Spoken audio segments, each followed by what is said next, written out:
छात्रों, अब हम देखते हैं कि पुष्यमित्र शुंग की धार्मिक नीति। पुष्यमित्र शुंग की धार्मिक नीति।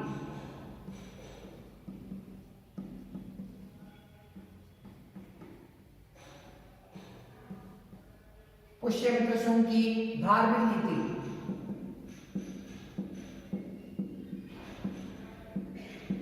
धार्मिक नीति।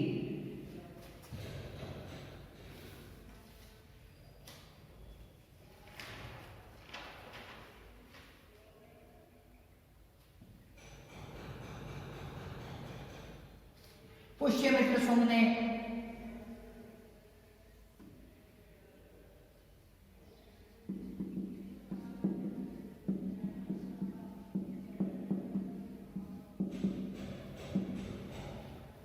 बौद्ध धर्म के बढ़ते हुए प्रभाव को कम करने के लिए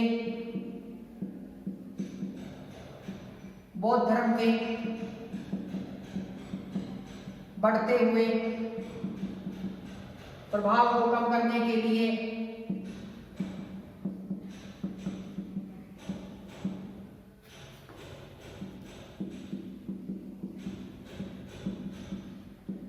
बढ़ते हुए प्रभाव को कम करने के लिए वैदिक धर्म की पुनः स्थापना की। वैदिक धर्म की पुनः स्थापना की। वैदिक धर्म की पुनर्स्थापना की। इसका शासनकाल वैदिक पुनर्जागरण का काल कहलाता है। इसका पुष्यमित्र का, पुष्यमित्र शुंग का शासनकाल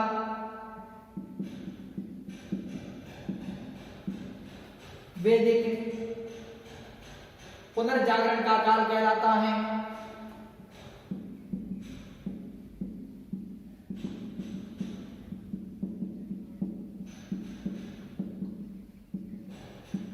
वैदिक पुनर्जागरण का काल कहलाता है।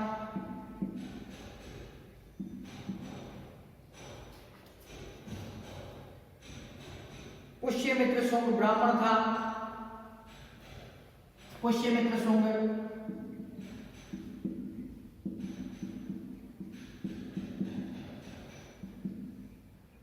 ब्राह्मण था। पुष्यमित्र शुंग के राज्यपाल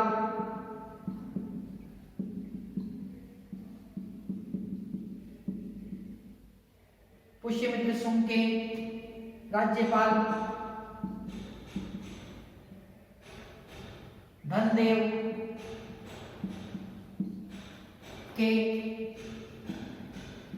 अयोध्या शिलालेख या अयोध्या अभिलेख से पता चलता है कि पुष्यमित्र ने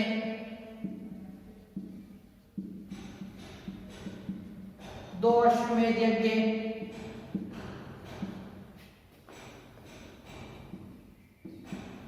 करवाए। दो अश्वमेध यज्ञ करवाए। दिव्यावदान के अनुसार, दिव्यावदान बौद्ध ग्रंथ है, बौद्ध ग्रंथ के अनुसार पुष्यमित्र ने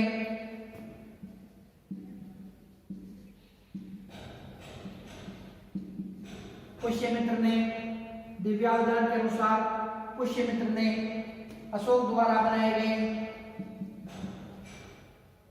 अशोक द्वारा बनवाए गए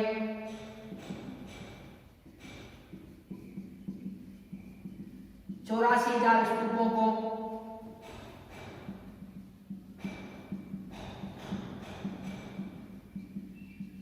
नष्ट करवा दिया,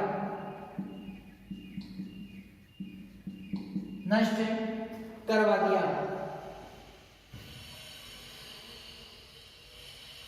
पुष्यमित्र ने यह घोषणा की,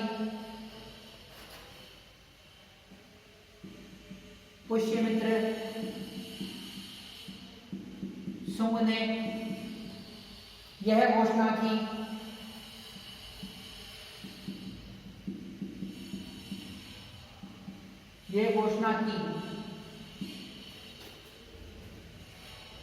जो मुझे एक भिक्षु का सिर देगा, जो मुझे एक भिक्षु, एक बौद्ध भिक्षु का सिर देगा,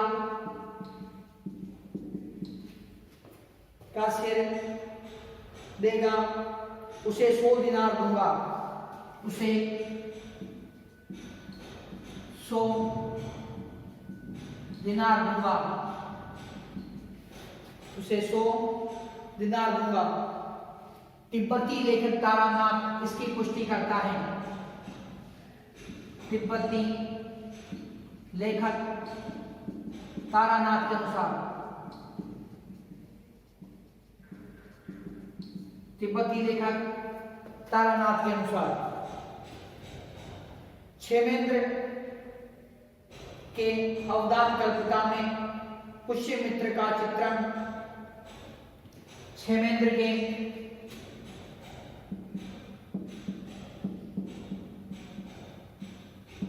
अवदान कल्पता में, क्षेमेंद्र के अवदान कल्पलता में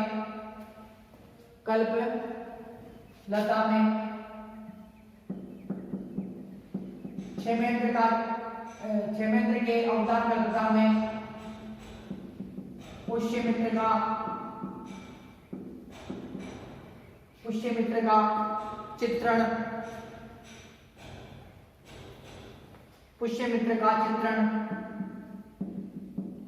बौद्ध धर्म के संहारक के रूप में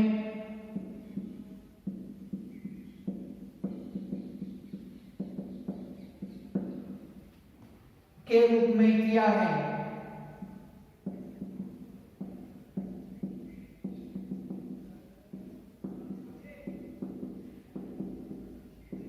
बौद्ध धर्म के संहारक के रूप में किया गया है। R.S. त्रिपाठी, हेमचंद्र राय के अनुसार पुष्यमित्र ने बौद्ध धर्म को संरक्षण दिया, परंतु R.S. त्रिपाठी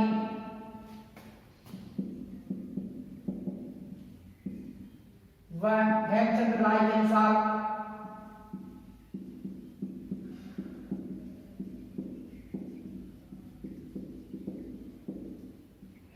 राय के अनुसार पुष्यमित्र ने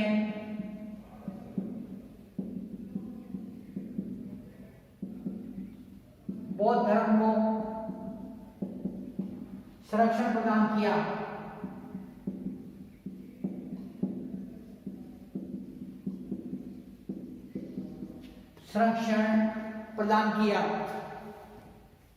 पुष्यमित्र के समय भरभूत का स्तूप निर्मित हुआ। पुष्यमित्र के समय भरभूत के स्तूप का निर्माण हुआ।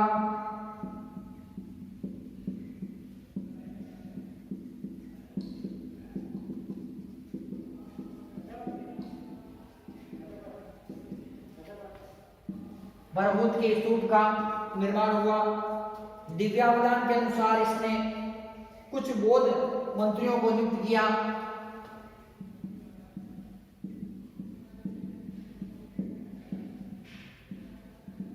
दिव्यावदान के अनुसार पुष्यमित्र संवत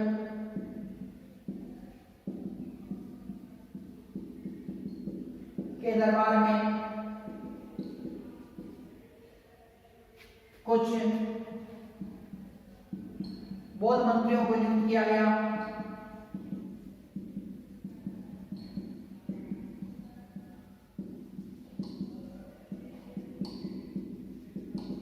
बौद्ध मंत्रियों को नियुक्त किया गया। छात्रों, इसकी जो धार्मिक नीति है, धार्मिक नीति के बारे में भी विद्वानों के अंदर मतभेद है। धार्मिक नीति के बारे में अलग अलग मत जो प्रदान किए गए हैं। छात्रों, इसके अंतर्गत कहा गया है कि जो इसकी धार्मिक नीति, इसके अंतर्गत पुष्यमित्र ने बौद्ध धर्म के बढ़ते हुए प्रभाव को कम करने के लिए वैदिक धर्म की पुनर्स्थापना की। जो पुष्यमित्र शुंग है, उन्होंने जो बौद्ध धर्म का प्रभाव लगातार बढ़ रहा था, क्योंकि बौद्ध धर्म को मौर्य राजाओं ने संरक्षण प्रदान किया था और वैदिक धर्म का प्रभाव कम हो रहा था। तो ऐसी स्थिति के अंदर पुष्यमित्र शुंग जब शासक बनते हैं तो उन्होंने वो क्या किया कि वैदिक धर्म का पुनरुत्थान करने के लिए तथा बौद्ध धर्म का प्रभाव कम करने का उन्होंने प्रयास किया। तो छात्रों, पुष्यमित्र शुंग ने बौद्ध धर्म के बढ़ते हुए प्रभाव को कम करने के लिए वैदिक धर्म की पुनर्स्थापना की। इसके अतिरिक्त पुष्यमित्र शुंग का शासनकाल वैदिक पुनर्जागरण का काल कहलाता है। तो पुष्यमित्र शुंग इनका शासनकाल वैदिक धर्म जो हिंदू धर्म है उसका पुनर्जागरण का काल कहलाता है। पुष्यमित्र शुंग ब्राह्मण था और पुष्यमित्र शुंग के राज्यपाल धनदेव, जो पुष्यमित्र शुंग का अयोध्या क्षेत्र का जो राज्यपाल था धनदेव, उसका जो अयोध्या शिलालेख है उसमें ये बताया गया है कि पुष्यमित्र शुंग द्वारा 2 अश्वमेध यज्ञ करवाए गए। छात्रों, पुष्यमित्र शुंग ब्राह्मण था। पुष्यमित्र शुंग के राज्यपाल धनदेव के अयोध्या शिलालेख से पता चलता है कि पुष्यमित्र शुंग ने 2 अश्वमेध यज्ञ करवाए। दिव्यावदान जो कि एक बौद्ध ग्रंथ है, इस ग्रंथ के अनुसार पुष्यमित्र शुंग ने अशोक के द्वारा बनाए गए 84,000 जो बौद्ध स्तूप थे उन स्तूपों को ध्वस्त करवा दिया, तोड़वा दिया। तो छात्रों, तो इसने दिव्यावदान जो बौद्ध ग्रंथ के अनुसार पुष्यमित्र ने अशोक द्वारा बनवाए गए 84,000 स्तूपों को नष्ट करवा दिया। पुष्यमित्र शुंग ने यह घोषणा की, जो मुझे एक बौद्ध भिक्षु का सर देगा उसे 100 दिनार दूंगा। ये कौन कहता है? तिब्बती लेखक लामा तारानाथ है, ये कहता है। तो लामा तारानाथ जो कि तिब्बत का लेखक है, ये क्या बताता है कि पुष्यमित्र शुंग ने एक घोषणा की थी कि जो मुझे एक बौद्ध भिक्षु का सिर काट कर लाके देगा उसे मैं 100 दिनार दूंगा। छात्रों, क्षेमेंद्र नामक विद्वान है, उनके जो ग्रंथ अवदान कल्पलता, उनका ग्रंथ कौन सा है? ये क्षेमेंद्र का अवदान कल्पलता नामक जो ग्रंथ है उन्होंने उनका, तो इसके अंदर बताया गया पुष्यमित्र का चित्रण किया गया। उन्होंने पुष्यमित्र का चित्रण किसके रूप में किया है? बौद्ध धर्म के संहारक के रूप में क्षेमेंद्र ने अपने ग्रंथ अवदान कल्पलता के अंदर पुष्यमित्र शुंग का चित्रण किया है बौद्ध धर्म के संहारक के रूप में।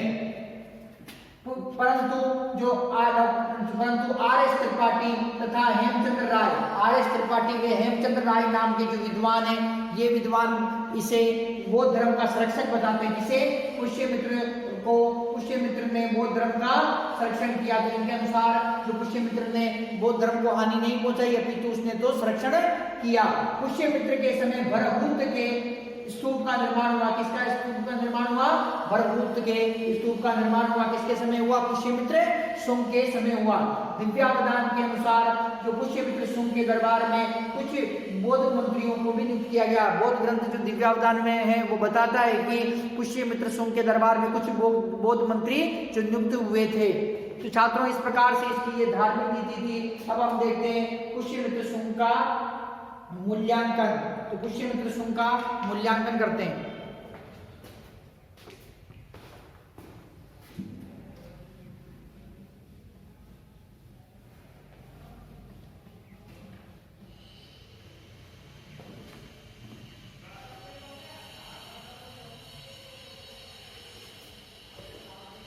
पुष्यमित्र शुंग का मूल्यांकन।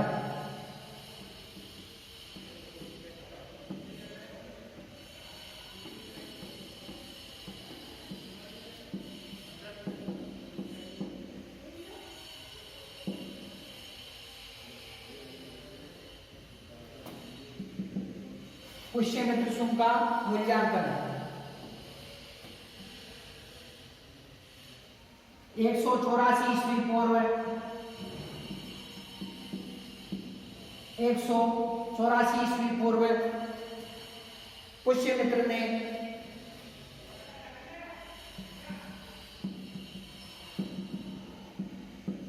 बौद्ध धर्म के अंतिम संस्थापक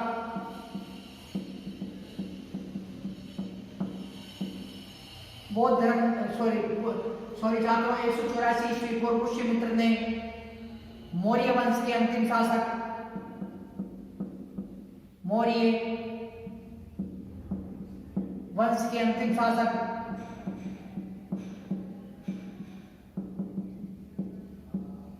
बृहद्रथ की हत्या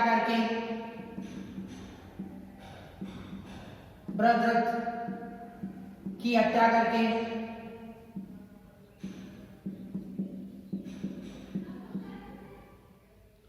शुंग वंश की स्थापना की।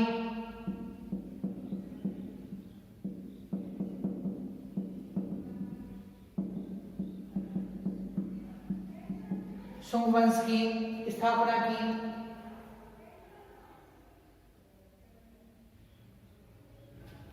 बृहद्रथ की हत्या करके शुंग वंश की स्थापना की। यवन आक्रमणकारियों को पराजित किया। इसने यवन आक्रमणकारियों को पराजित किया। यवन आक्रमणकारियों को पराजित किया। वह 2 अश्वमेध यज्ञ करवाए। 2 अश्वमेध यज्ञ करवाए। इसके शासनकाल में वैदिक धर्म का पुनरुत्थान हुआ।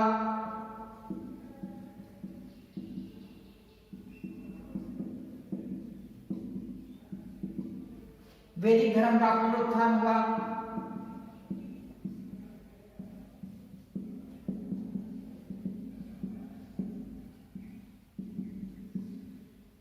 वैदिक धर्म का पुनरुत्थान हुआ।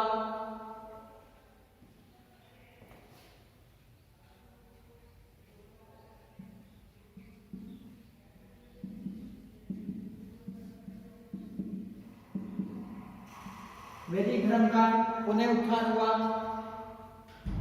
इसके शासनकाल में पतंजलि ने महाभाष्य ग्रंथ की रचना की।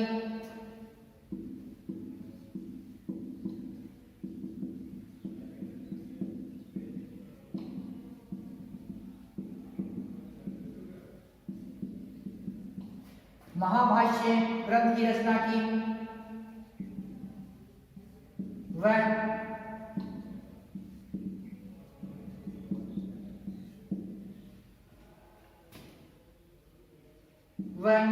आचार्य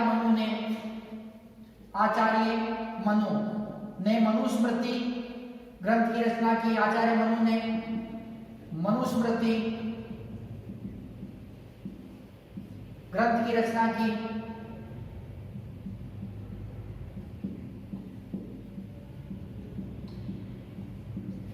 मनुस्मृति ग्रंथ की रचना की। इसका साम्राज्य हिमालय से नर्मदा तक, इसका साम्राज्य हिमालय से नर्मदा नदी तक विस्तृत था।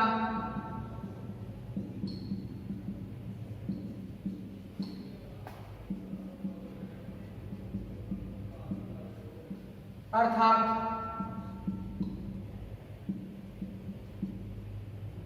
संपूर्ण उत्तरी भारत में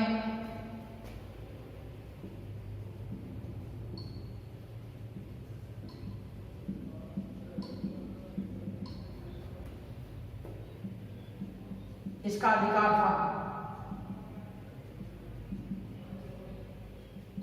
संपूर्ण उत्तरी भारत में इसका अधिकार था। पुष्यमित्र शुंग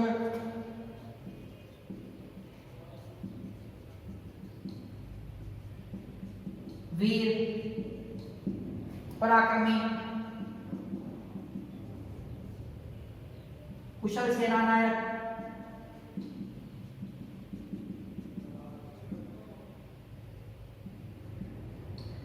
कुशल कूटनीतिज्ञ राजनीतिज्ञ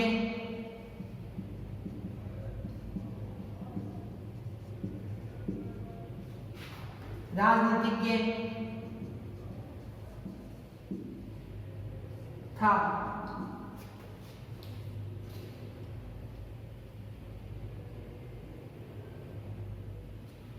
मध्य प्रदेश के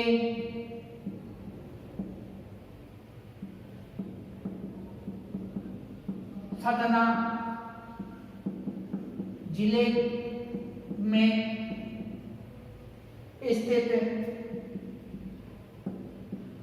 भरहूत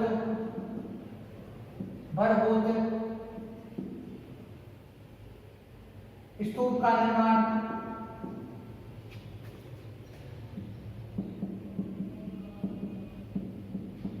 पुष्यमित्र शुंग ने करवाया।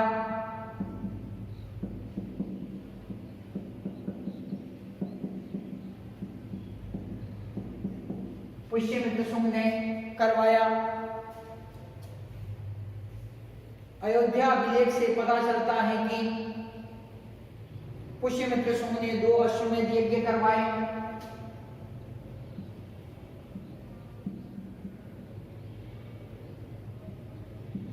पुष्यमित्र शुंग के राज्यपाल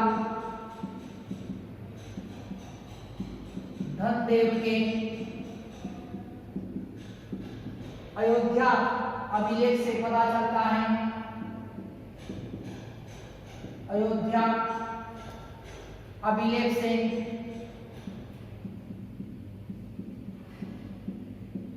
पता चलता है कि अयोध्या अभिलेख से पता चलता है कि पुष्यमित्र द्वारा 2 अश्वमेध यज्ञ करवाए गए। 2 अश्वमेध यज्ञ करवाए गए जिसके पुरोहित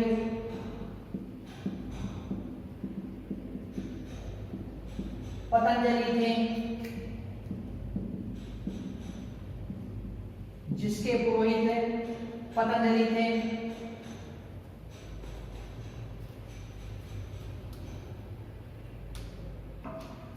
तो छात्रों, जो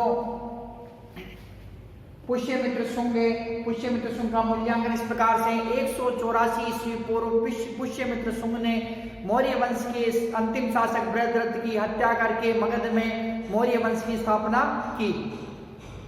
इसने मतलब पुष्यमित्र शुंग ने जब यवन आक्रमणकारियों ने भारतवर्ष पर आक्रमण किया तो पुष्यमित्र शुंग ने यवन आक्रमणकारियों को पराजित किया तथा 2 अश्वमेध यज्ञ भी करवाए। इसके शासनकाल में वैदिक धर्म का पुनरुत्थान हुआ। इसके शासनकाल में पतंजलि ने महाभाष्य नामक ग्रंथ की रचना की तथा आचार्य मनु ने मनुस्मृति नामक ग्रंथ की रचना की। इसका साम्राज्य जो हिमालय से लेकर नर्मदा नदी के तट तक विस्तृत था, अर्थात इसके साम्राज्य के अंदर संपूर्ण उत्तरी भारत का क्षेत्र आता था। पुष्यमित्र शुंग वीर पराक्रमी योद्धा था, कुशल सेना नायक था, कुशल कूटनीतिज्ञ, कुशल राजनीतिज्ञ था। मध्य प्रदेश के सतना जिले में स्थित भरहूत स्तूप का निर्माण पुष्यमित्र शुंग ने करवाया। पुष्यमित्र शुंग के राज्यपाल धनदेव के अयोध्या अभिलेख से पता चलता है कि पुष्यमित्र शुंग द्वारा 2 अश्वमेध यज्ञ करवाए गए जिसका जो पुरोहित कौन थे? पतंजलि थे। छात्रों, इस प्रकार से पुष्यमित्र शुंग का मूल्यांकन था। अब हम देखते हैं पुष्यमित्र शुंग के उत्तराधिकारी। पुष्यमित्र शुंग के उत्तराधिकारी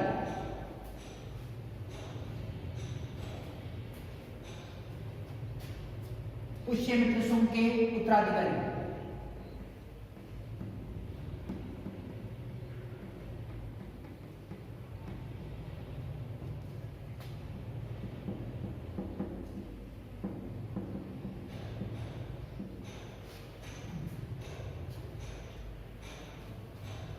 अग्निमित्र। अग्निमित्र यह पुष्यमित्र का पुत्र था।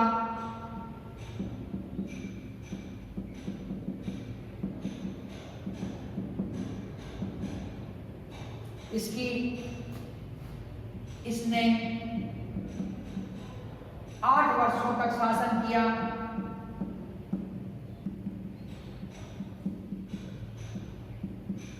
इसने 8 वर्षों तक शासन किया। सुज्येष्ठ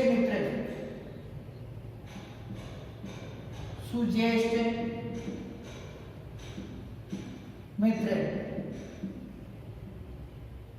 सुज्येष्ठ मित्र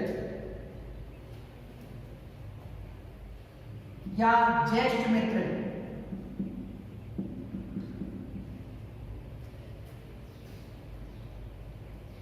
यह अग्नि मित्र का भाई था।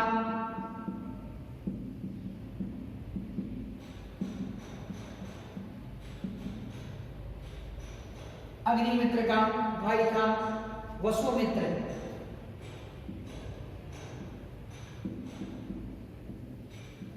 यह अग्नि मित्र का पुत्र था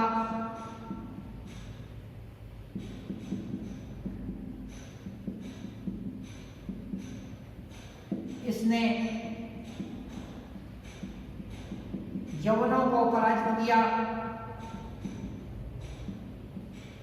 यवनों को पराजित किया। वह यवनों को पराजित किया। वह पुष्यमित्र के अश्वमेध यज्ञ के घोड़े को छुड़ा कर लाया।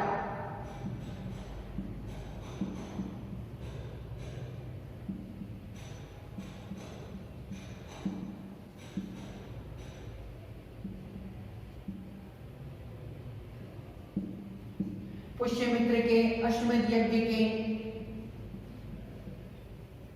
अश्व को छुड़ा कर लाया। छुड़ा कर लाया।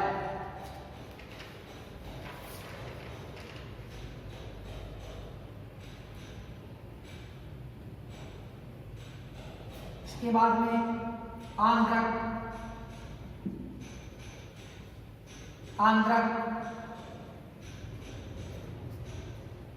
आंध्रक पुलंदी, पुलिंदक, घोष, वज्रमित्र,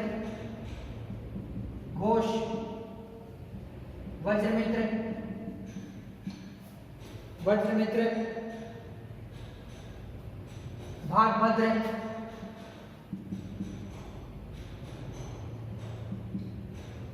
देवभूति जैसे शासक हुए। देवभूति जैसे शासक हुए।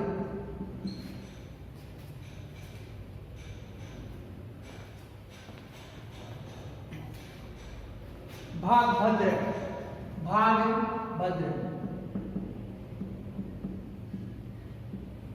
इसके शासनकाल में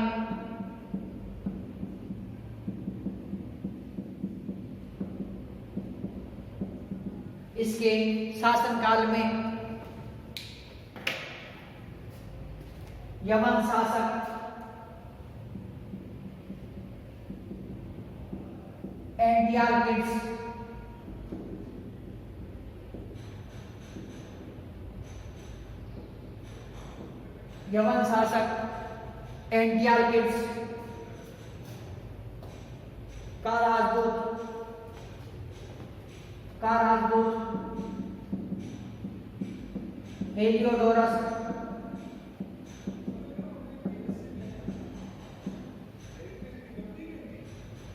इसके शासनकाल में यवन शासक एंटियालकिड्स का राजदूत हेलियोडोरस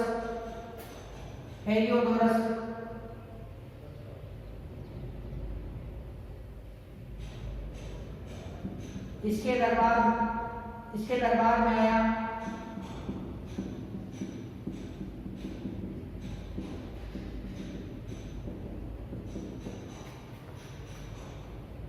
हेलियोडोरस ने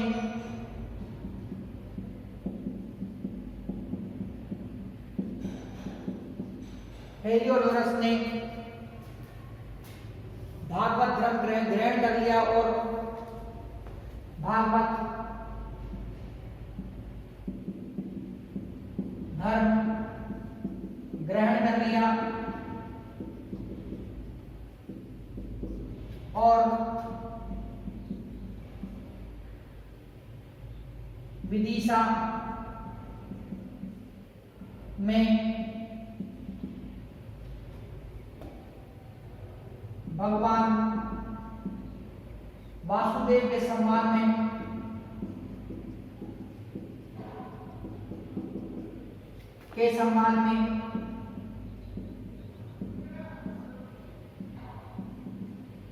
गरुड़ ध्वज स्तंभ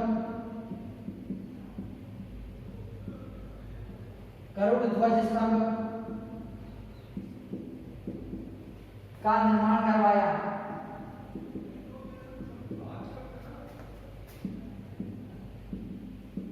गरुड़ ध्वज स्तंभ का निर्माण करवाया। इस स्तंभ में विष्णु पूजा का उल्लेख मिलता है। विष्णु पूजा का उल्लेख मिलता है।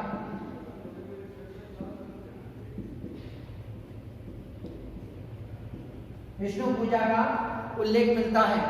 छात्रों, जो अगले शासक है वो है देवभूति, अंतिम शासक देवभूति।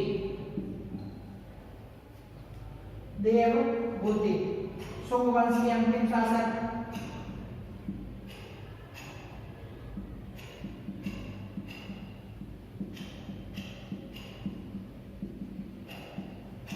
देवभूति की हत्या 78 ईस्वी पूर्व वासुदेव कर्ण ने कर दी।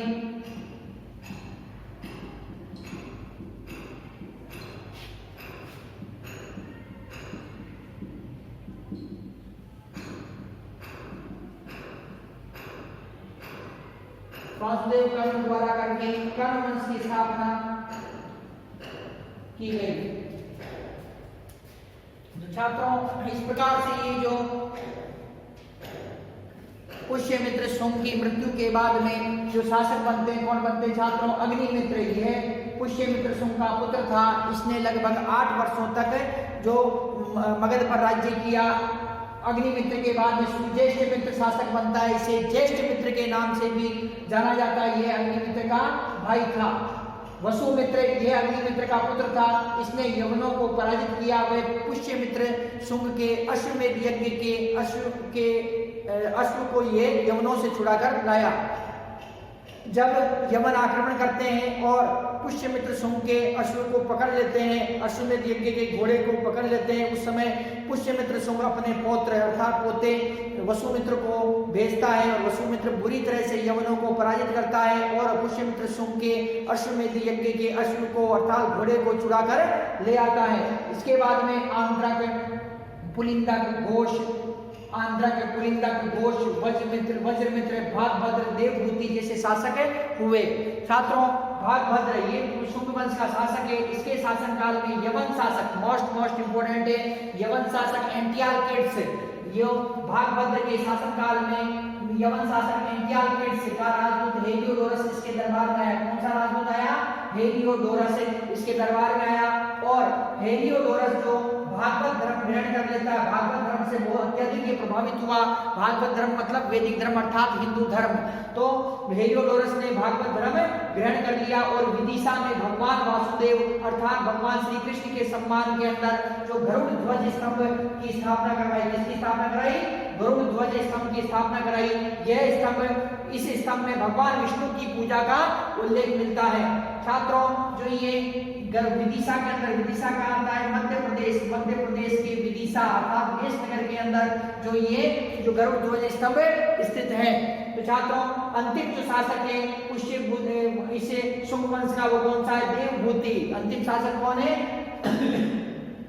सॉरी छात्रों, अंतिम शासक कौन है? देवभूति। शुंग वंश के अंतिम शासक देवभूति की हत्या 78 ईस्वी में इसने की। वासुदेव कर्ण नाम के व्यक्ति ने कर दी और कर्ण वंश की स्थापना की। तो शुंग वंश के अंतिम शासक देवभूति की हत्या 78 ईस्वी पूर्व वासुदेव कर्ण द्वारा करके और कर्ण वंश की स्थापना की गई। तो इस प्रकार से छात्रों, जो ये हमारा जो ये शुंग वंश का टॉपिक है जो ये कंप्लीट होता है और नेक्स्ट टाइम नेक्स्ट टॉपिक हम करेंगे।